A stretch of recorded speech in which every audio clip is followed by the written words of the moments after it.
Hi and welcome to the first episode of the podcast about fitness, mindset and business.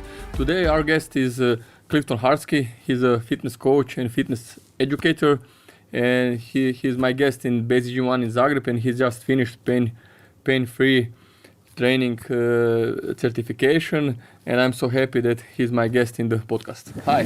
Thank you for having me.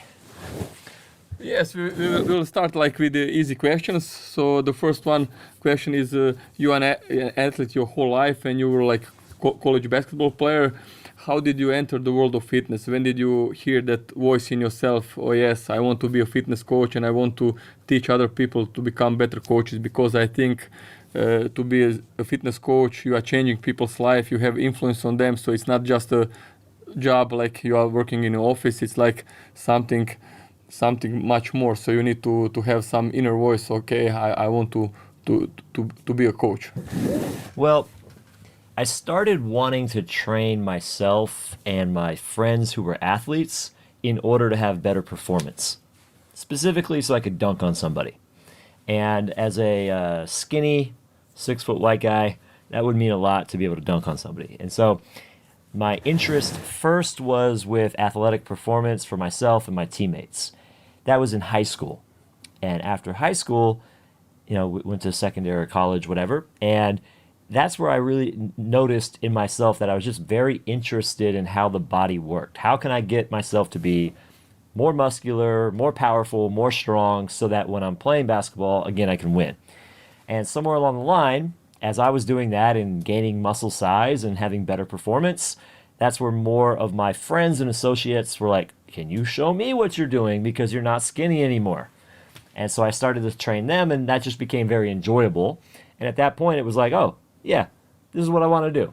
I'm very interested. And I was like the creepy guy in the gym watching people work out because I'm interested in the workout, but then I realized I'm sitting there staring, and that's awkward. So it just was an evolution of athletic performance improvements into just helping my friends. And then you learn that it's really nice when people all of a sudden feel more confident, they feel more empowered with what they're doing, and it becomes more satisfying because you're helping them in their life. So your story is basically the similar like mine. I was also playing soccer, I was coaching my brother, and after that I start to enjoy, so I start to coaching my friends, went to university. So I think lots of coaches have the similar path. But like you said, you were doing like more athletic performance, but you are more like a fitness coach. You are helping more like ordinary people. I think it's the same.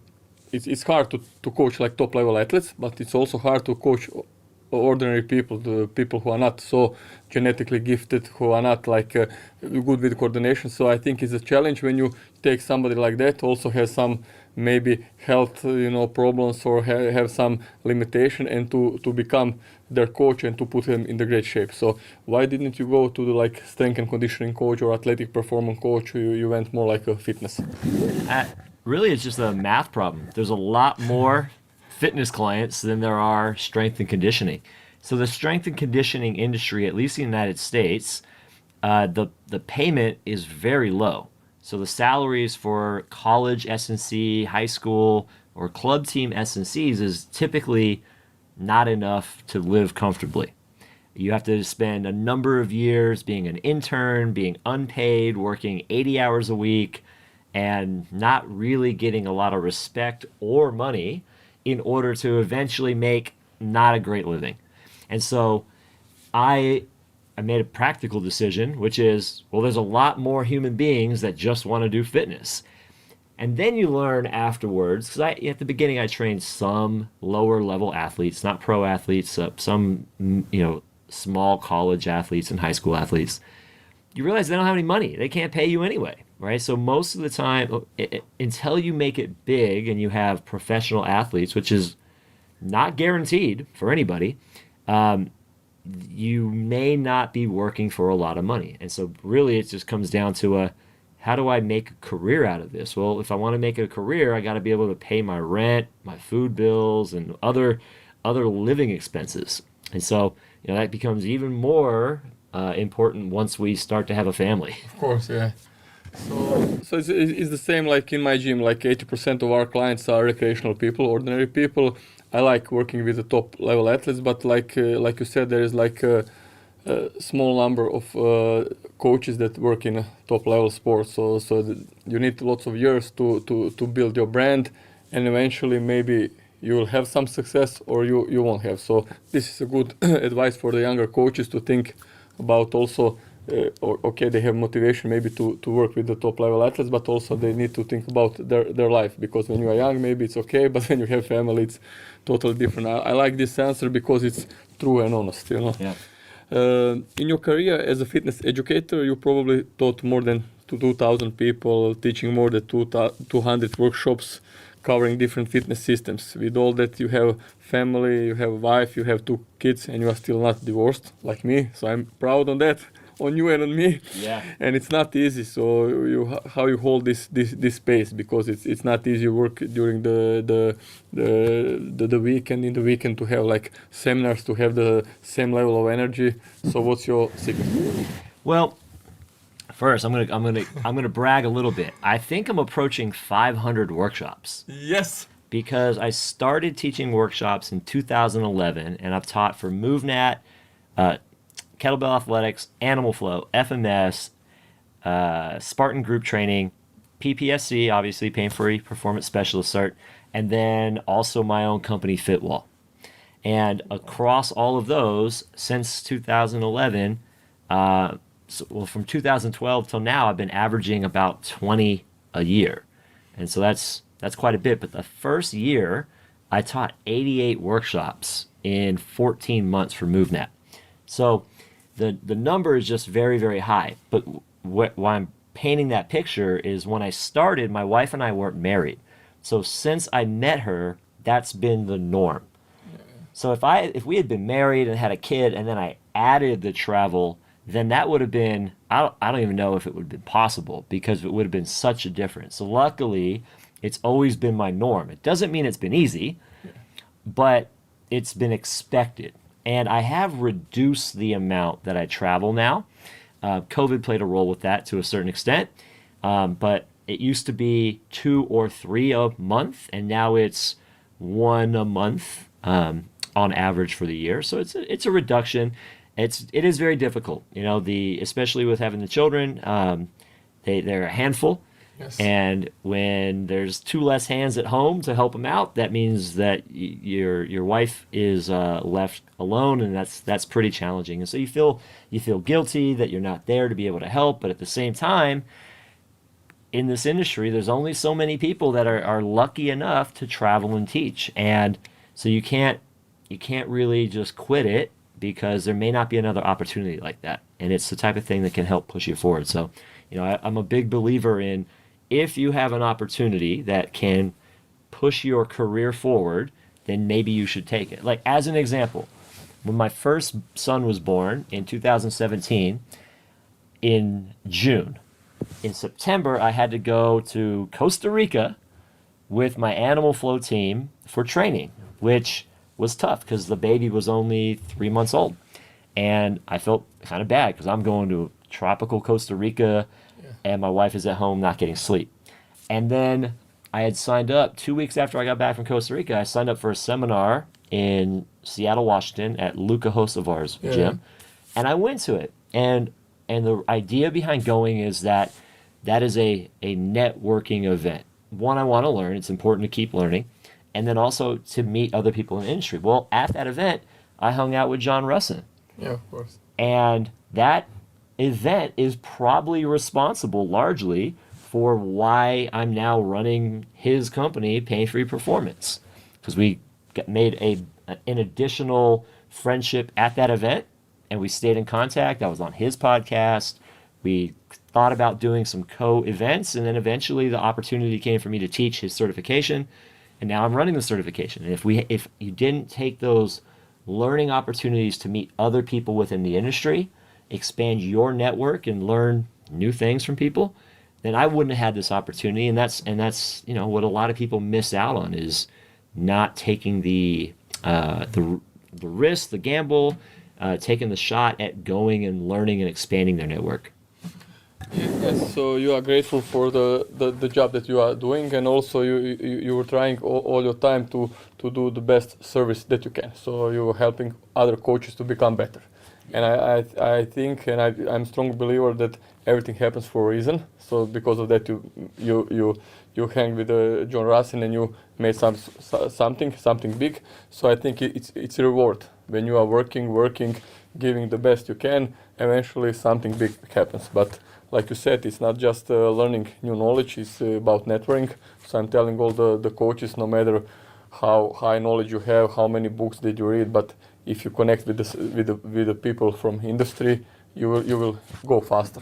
Yeah. So I think it's very important to meet the people with like similar habits, similar views, and to have like experience to talk with somebody, because also when I go to the seminars, I get more knowledge when I'm sitting with you on coffee than maybe about some fitness topics, because I also have experience. But when you tell me your experience, what were you doing, why, then I get something special. Next question, it's interesting also for me. You have been involved in fitness business for a long time. What do you think, how much fitness trainings, gyms and fitness coaches change in last 15 years? What do you think about the direction that fitness is going? What is the future of fitness? Maybe more semi-private groups, maybe more online sessions, more interactive trainings, maybe some virtual reality trainings. So what can we expect in next 10 years? Okay, that's the big question. And I'm going to speak mostly, of course, from my experience in the United States. I think that in a lot of ways, maybe the United States can lead the fitness industry. Yes, and what we're doing ends up happening elsewhere a couple years after. Of course. And so for us, over the last 10, 15 years, right, we've seen more business coaches specifically at Perform Better and other enterprises selling the idea or teaching the idea that semi-private or 4 to 6 people per session training is the future of training. And in a lot of ways, it can be. But sometimes it's made out to be easier than it is. And I think that you have to have a pretty well-educated, very capable training team to implement that training. And the way that I would advise people to build to it is first do 2-on-1 sessions, then 3-on-1, and then 4-on-1, because it's a big jump from going on 1-on-1 sessions to 6-on-1. So I think semi-private can work really well, but your gym needs to be built out with the appropriate amount of equipment, the proper layout, the proper education. Otherwise, it's just a subpar private training, and it's too expensive for group. So it really needs to stand on its own. It can't be as impersonal as group training, and it can't be quite as expensive as one-on-one. But it's got to be closer to one-on-one than group. So what you say basically, it's the one thing is what you like to do. I like, for example, one-on-one trainings, but maybe if you look at the business, you need to offer people some other things like 1-on-2, 1-on-4 or group trainings, because you need to look the business aspect of your gym and everything. So you need people, you need to pay the rent, and also some people can't afford for them one-on-one. So you need to have like a balance. But the most important in all that is to have like a good system of training and to have a good knowledge. So you think if the young coach starts, maybe it's better to start with the group trainings or maybe one-on-one. What's your opinion? So my opinion there, and it's different than a lot of people's, I think. I think that when you start, you absolutely need to be doing some group training and some one-on-ones. Right? So a lot of trainers jump into the industry and they want to only do one-on-ones. And in fact, a lot of personal trainers think negative about group trainers. Right? They almost have this attitude that they're a better trainer because they do one-on-one. Different community, like community of group coaches and community of personal coaches. Exactly. Like they're like, oh, they're a Zumba coach. Okay, well there's Zumba coaching, which can be very difficult to help a bunch of people that don't know how to dance better. So there's that attitude, but the reality is if you're coaching 20 people at once, that's harder to manage than one person at a time. And so if you get good at coaching group, it's only going to improve your ability to make decisions faster in your one-on-one sessions. So if you're, we hear the 10,000 hour rule. Yes. You have to do things a bunch of times to get better at it. Well, if I'm coaching 20 people at a time, or even 10 people at a time, I can make more mistakes or more gains with my knowledge faster because I'm getting more instances of having to coach. So I think it's really underutilized as a improvement of your own skill set to go coach some group training. Even if you don't particularly care for the group training aspect, you think about it as an investment in your experience. It's on-the-job training, and you're going to get more reps coaching faster. So I think the best case scenario is to do a little bit of both. I also think that if you do a little bit of both, you don't get as tired doing just one-on-ones, because you can be a little more energetic and loud and exciting in a group, and it builds you up. Oftentimes, one-on-ones are more tiring than group.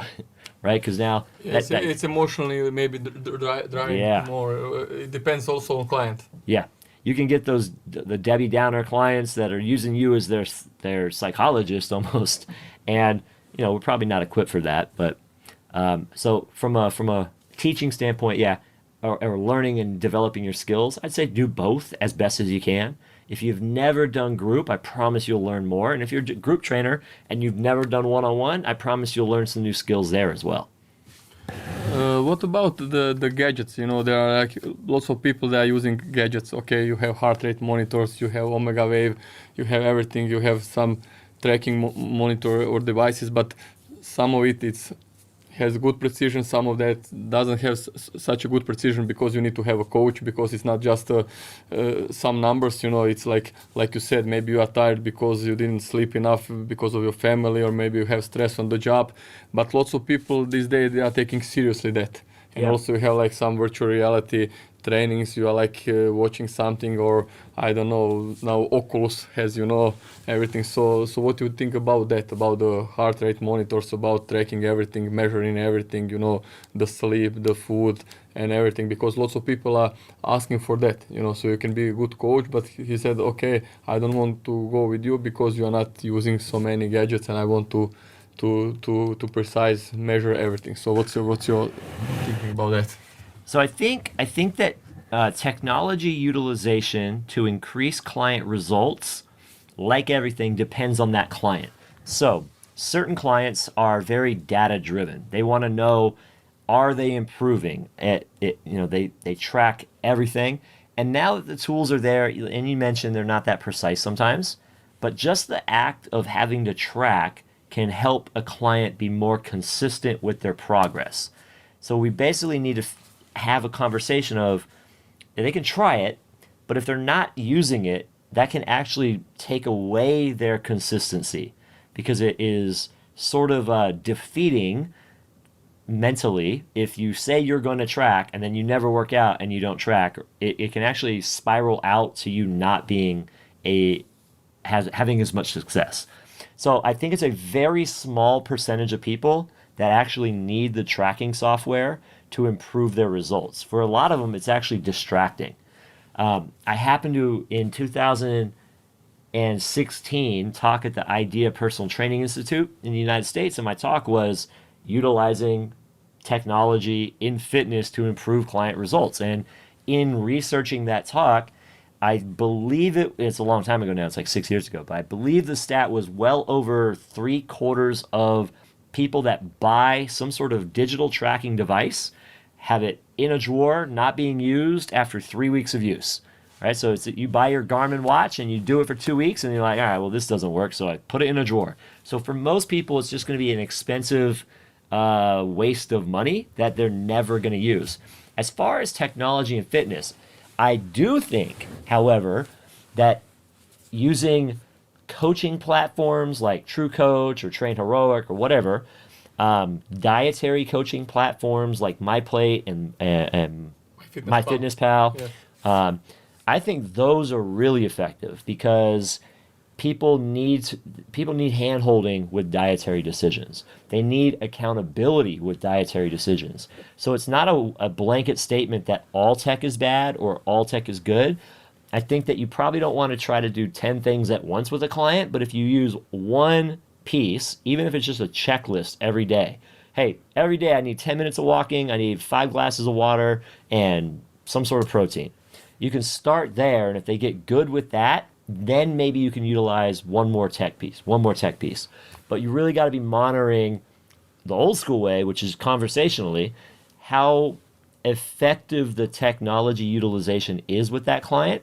Because in more instances than yes, it's a no from effective. Great answer. I'm 100% with you. The same. I'm thinking the same. So thank you for this answer. I hope the coaches, especially the younger one, will realize using of technology in fitness. And now it's like the other question is like maybe it has something with the previous question. By your opinion, how much social networks have good or bad influence on fitness coaches and on clients? Maybe everything is too fast, too much information. Everybody wants fast results, because like when I was talking with some coaches in athletic performance, they say like TikTok generations, because before the coaches in basketball or soccer or American football, they were like talking for 30 minutes, 1 hour before the game. Now they put on 10 minutes because the new generation, they want everything shorter. And also I know the new coaches, because before I was like reading one book and then I was like texting something, putting down the notes, and now you can get everything faster. Yeah. So maybe it's good, maybe it's not good. So because I like you, we are like a little bit old school. Yeah. So what's your opinion about the social networks? I think they've been very bad for fitness education. Simple as that, really. Like you only have so many characters to explain why you are doing this thing, if you explain it at all.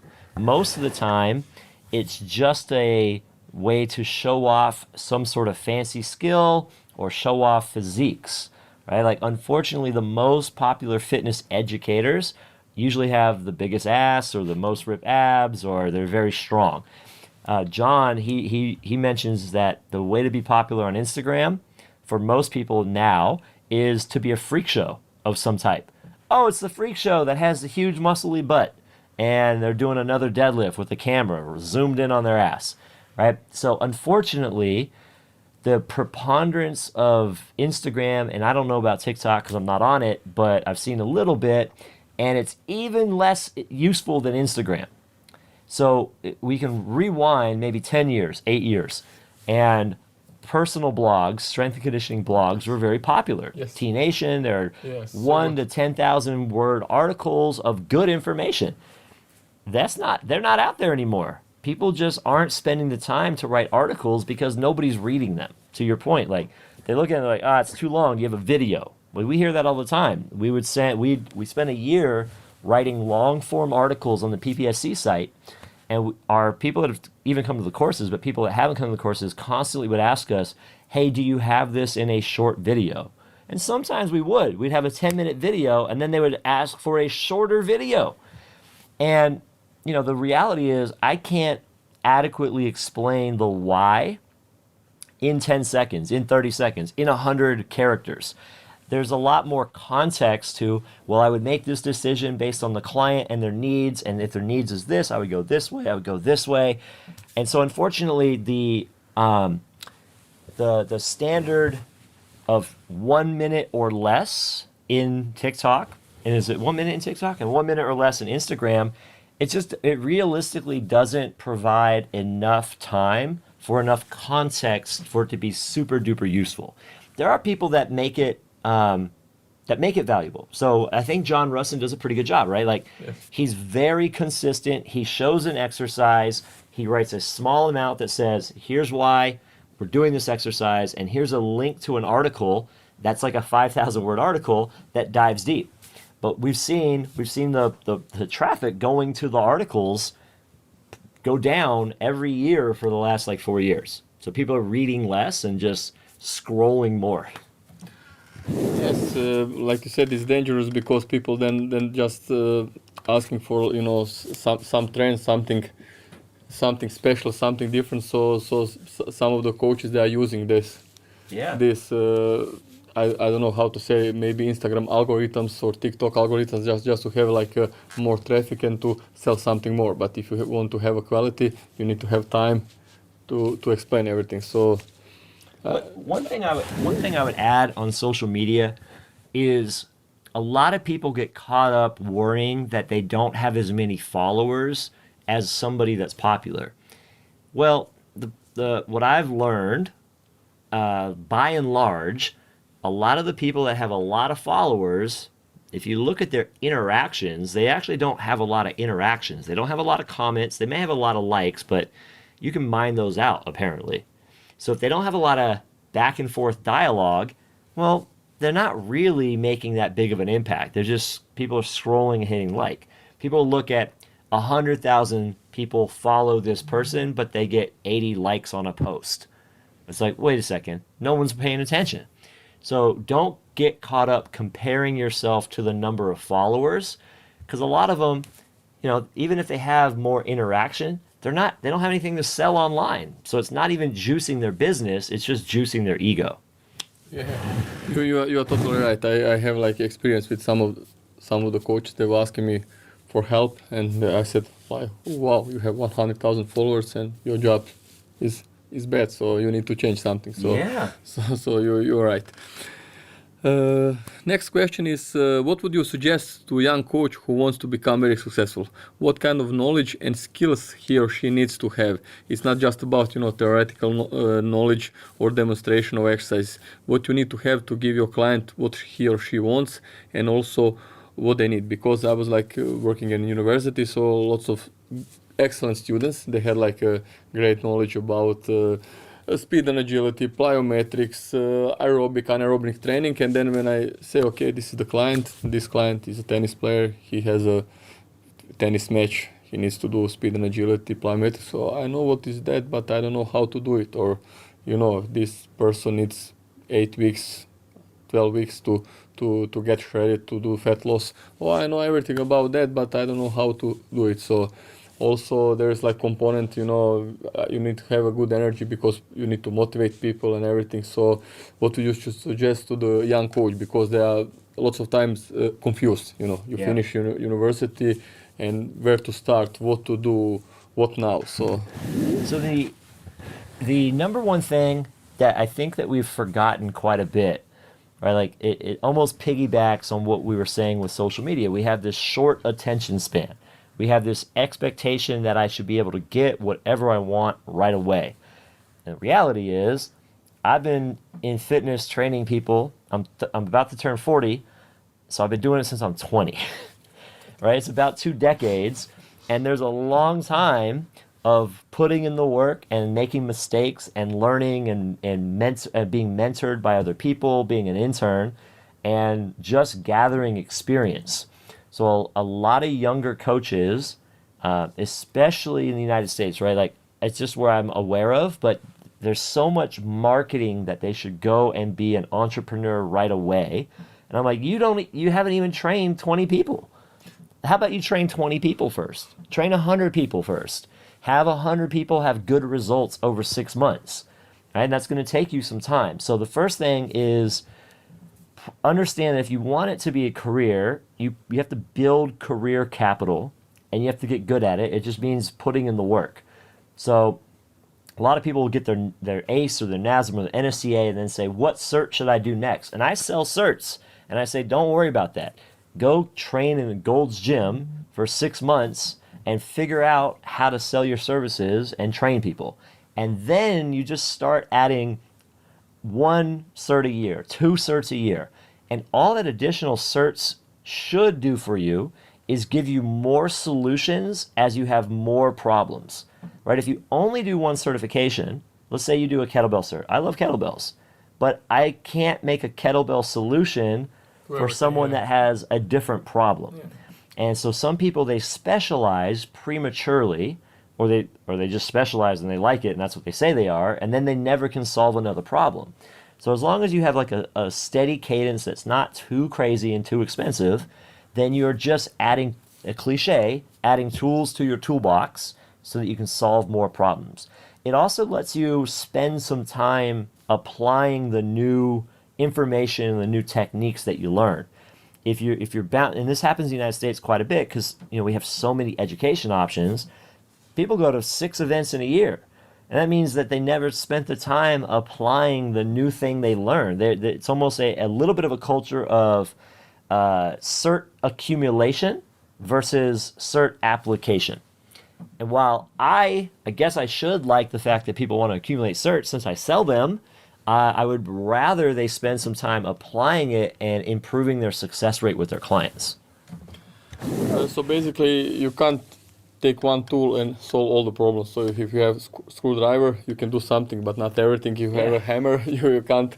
You can hit the nail, but you can't solve some other problems. So like you said, you can't use kettlebell for everything. You can't use barbells for everything. You can't use high intensity interval training for everything. So you need to have also experience. So like you said, you need to listen to one certification or seminar, think about that, have real problems with the 10, 20 clients. Then you start to think and to trying to find solutions. So this is good because you are not like you just want to sell your certification, come to my certification, because I think lots of people, they are just telling them, okay, come to my certification, I will solve the problem, and maybe people are confused because of that. And also, like you said, like lots of people just want to put to their CV like, I have this certification, but how many people did you train? How many people you changed their lives? What's your results? So I think this is it needs to be in the focus, but it's not. It's like some other things like you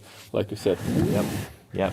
You gotta take that time. You gotta practice applying it so you actually understand how it works. It's like theory. I don't want to talk bad about theory. Reading books. An example. So I've been fortunate enough since 2004.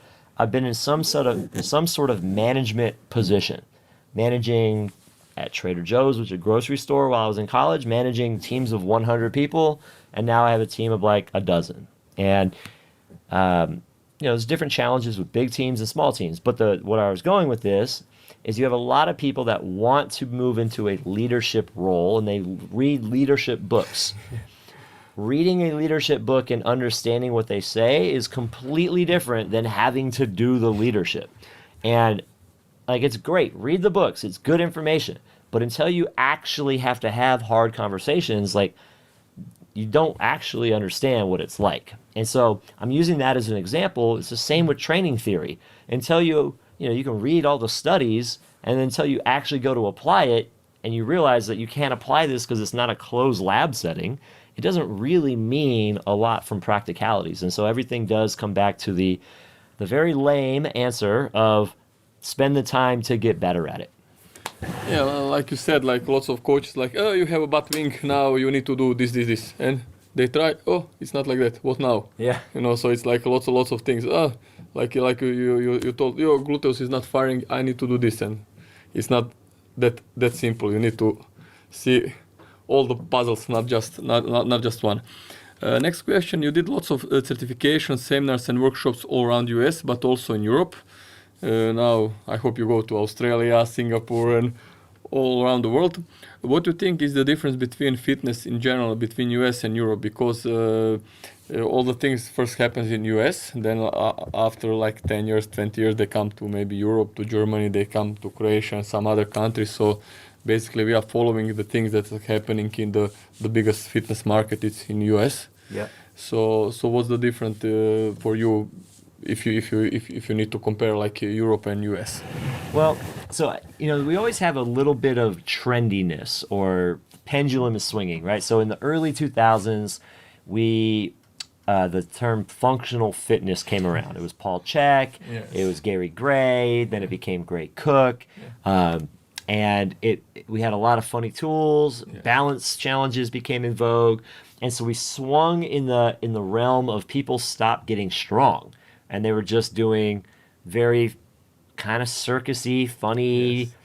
drills. They're in decent shape, but they weren't actually strong. And so the pendulum then swung back pretty hard in the other direction, and we had a big shift into much more powerlifting and CrossFit. Yes. And CrossFit was like really the impetus for most of that, because it was the first time that barbells became very popular for general fitness. Yes, Olympic lifting and it was like this loose introduction into Olympic lifting, and then also deadlifting and squatting, which is part of Olympic lifting, but that opened some people's eyes up to powerlifting. Yes. And so we had a period of time, and I think it's still more popular than it used to be, but I think it's waning right now, where powerlifting was a very big influence across the entire fitness industry in the United States. And so I don't know if that's hit overseas yet, yes.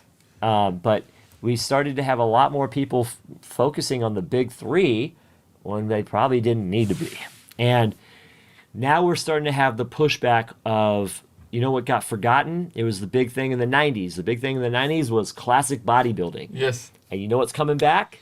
Classic bodybuilding. Yes. So I think the next big thing in the next few years here is a rediscovery of, you know what, the squats and deadlifts and bench press with bars, kind of barbells, hurt my back, shoulder, knee, whatever. But dumbbells feel pretty good and machines feel pretty good. And by the way, I'm starting to get some pretty sweet size. So I think the hypertrophy movement is back on us. I think people are realizing that if they strength train from the 8 to 15 rep range through full range, they don't get hurt as often. They look buffer. It's pretty enjoyable. You can change your variety up quite a bit. So I want to say like a hypertrophy bodybuilding physique trend is probably on the verge of hitting us. Yeah, like you said, I also start with, Zach Ivanesh, Charles Poliquin, I don't know, Frederick Hatfield, everything. Then I start to doing like this functional training, start to follow the Gary Gray, Gray Cook, Mike Boyle and everything, Mark Verstegen. But now, like you said, it's coming back. Also, the CrossFit was very popular in the Euro, but I think also now it's coming down. So I think the bodybuilding is becoming more popular because the aesthetic is also very important these days to the people. But I think maybe something called functional bodybuilding would be good. To have a combination of functional things and the bodybuilding. For me, I think so you can get everything, because you need to get some mobility. Okay, you need to get some strength, but also some other things. Next question. In last few years, it was a tough period for lots of gyms and fitness coaches because of COVID time, but also for the ordinary people who were working out, but because of the COVID, they were at home, they didn't go to the gyms. What do you think, how much isolation and restriction during COVID time had influence on people? So have had influence on the habits of the people of working maybe less, and also for the coaches, for the business, because lots of gyms, they are closed now. So what's your opinion?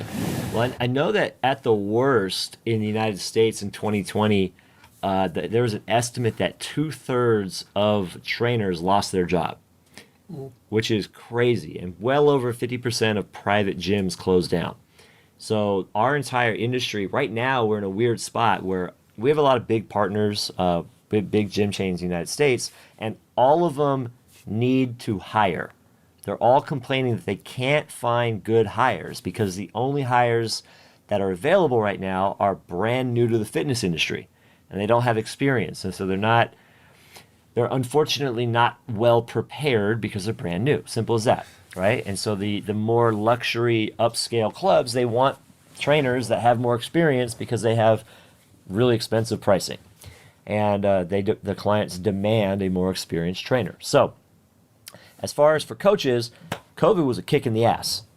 Now, there's certain coaches and certain businesses that also pivoted, or they became more flexible, and they started to adopt some online components.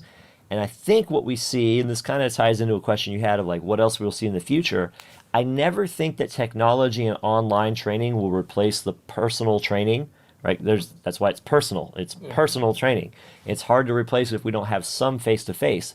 But I think we're going to see a lot more hybrid models, which is really, really interesting, because the limitation we used to have was, if I only saw you twice in a week, I can only help you so much. But now with our phones being able to reach out and have not overbearing communication, now I can have more contact points. I can have a video of me that they follow at their home or in a gym. And so we can actually make more progress with people because we're having more total touch points, but it doesn't cost them as much. And ultimately their progress will be better.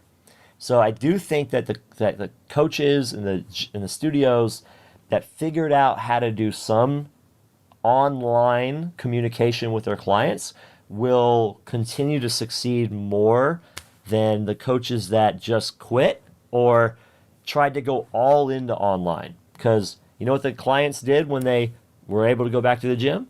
Go back to the gym.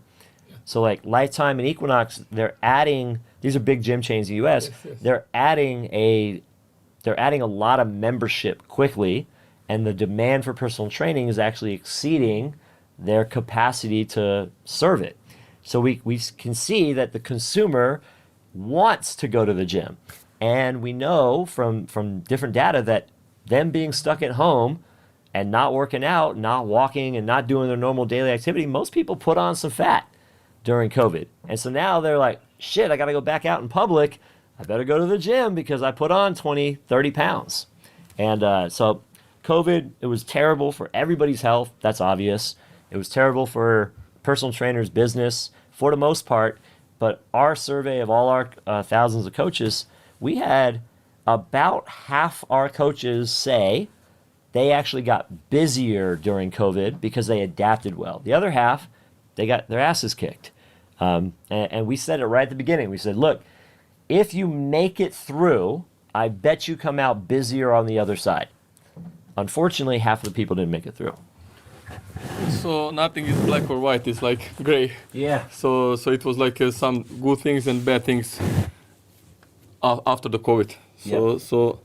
So I think we all learned something from this period. So I hope it won't happen again. But if it happens, I think now we are ready.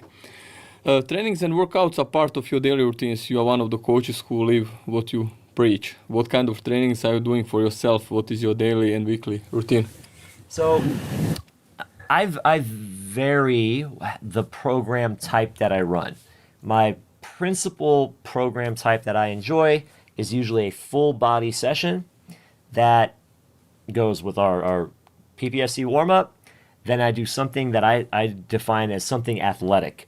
So that's like kettlebell snatches, kettlebell multi-directional cleans, landmine cleans and jerks, medicine ball throws, actually running and being an athlete.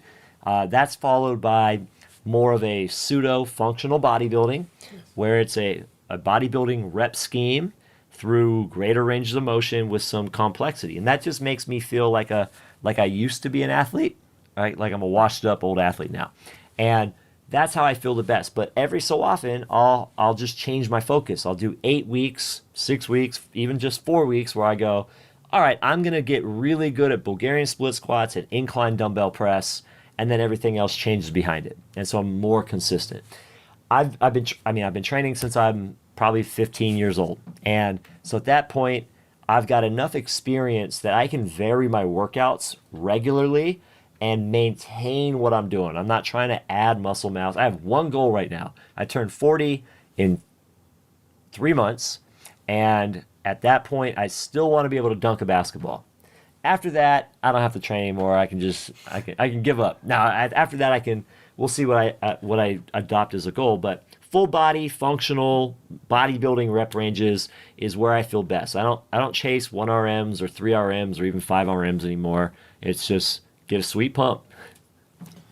Yeah, I think also for all the people that are busy with their jobs, it's the best to do full body routine, because if you do 2 times or 3 times per week, it's better, because if you do upper body, lower body, then you don't have time. If you have some obligation with something, then you skip something and you have problems. And this is good that you put in the workout also some athletic parts. So I think this is the best. But also you have some kind of periodization that you follow. So you have like some block periodization of maybe working some blocks. So like you said, 8 weeks of this or that. Yep. So it's good. In the moment, your main occupation is Director of Education for Pain-Free Performance. What are your plans? What can we expect from Pain-Free Performance education in the future? Yeah, it's been a pretty exciting year. So, we went from 2018 until 2021. where we really ran one certification, our foundations course. It didn't used to be called foundations, it was just Ppsc because it was the only thing we had. But then we added a couple of options.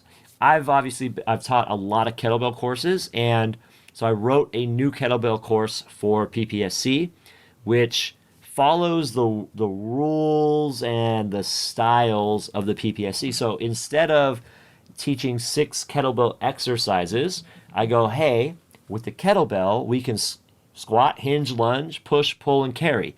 Here are some unique options that the kettlebell affords us to do within each of these patterns. And so instead of being an exercise cert, it's still a systems cert, but we just go, hey, you can't do this type of swinging thing with any other tool. That's why it's unique. So we have a kettlebell cert.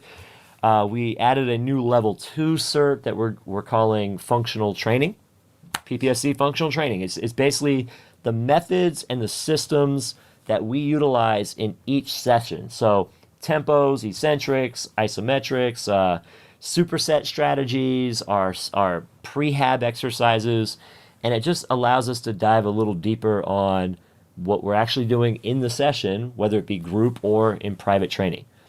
And then we do these once a year online sessions. So once a year, we'll do our Ppsc programming certification. It's about 18 hours of how do we program for 7 different avatars: fat loss, bridge client, bridges, new or returning to exercise, hypertrophy, strength, endurance, power, and then something we call the forever client. I'm a forever client. This is I just want to be generally healthier. I don't want to gain fat. I want to feel good and have some muscle tone. I don't really have a very clear goal. It's just your forever client, right? This is ultimately, that's home base for most clients. Sometimes they want to gain more muscle, they become a hypertrophy client. Sometimes they want to lose fat, they become a fat loss client. Sometimes they want to get really strong, they become a strong client. But for the most part, our home base is the forever client. So basically, first you are teaching people first the system and the exercises, and later you upgrade on like the systems of training, periodization, and how to deal with the case study. Yep. Like you said, this goal, that goal, but in the end you have like some customer journey, because some people, they will first, maybe they want just to do the fat loss. After that, maybe they want hypertrophy. After that, maybe they want something athletic. So you have solutions for everybody. I think this is very good, but it's not easy to teach, because it's like big field. It's not like you do just one thing. It's like lots of things.